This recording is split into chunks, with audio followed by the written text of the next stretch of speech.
नमस्कार, मैं हूं प्रियंका। आप सभी देख रहे हैं लोकमत राजस्थान। पहलगाम हमले के बाद और भारत की जवाबी कार्रवाई सहित सीज फायर जैसे मुद्दों पर देश में लगातार चर्चाएं बनी हुई हैं।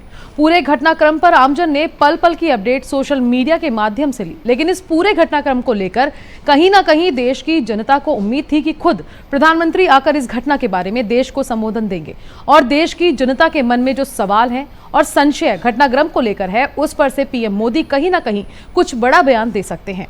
आज रात 8 बजे का इंतजार हमसे ज्यादा पाकिस्तान को। पहलगाम हमले के बाद और भारत की जवाबी कार्रवाई सहित सीज फायर जैसे मुद्दों पर देश में लगातार चर्चाएं बनी हुई हैं।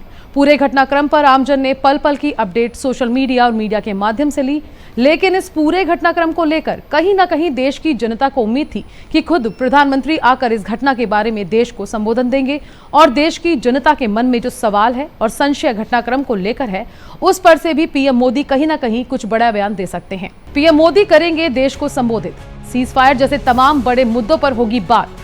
पूरा देश कर रहा है मोदी के संबोधन का इंतजार। दरअसल प्रधानमंत्री मोदी आज रात 8 बजे देश के नाम संबोधन करेंगे।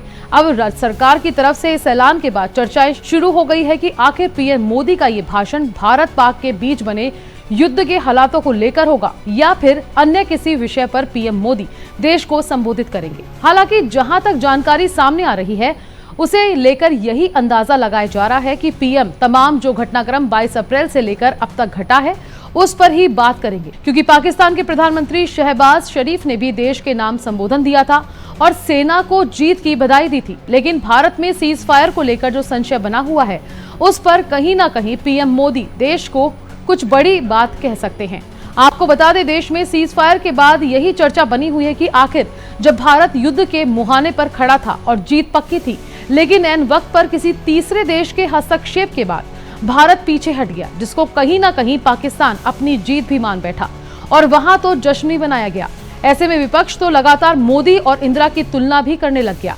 उनका तो ये तक कहना है कि मोदी इंदिरा के जैसे नहीं बन सकते। ऐसे में माना जा रहा है कि जन भावनाओं को ध्यान में रखते हुए आज पीएम मोदी कुछ बड़ी बातें देश के सामने रख सकते हैं, जिससे देश की जनता में जो संशय और पाकिस्तान के खिलाफ गुस्सा भरा हुआ है, साथ ही तमाम सवाल हैं, उनके भी जवाब आज मिल जाएंगे, ऐसा माना जा रहा है।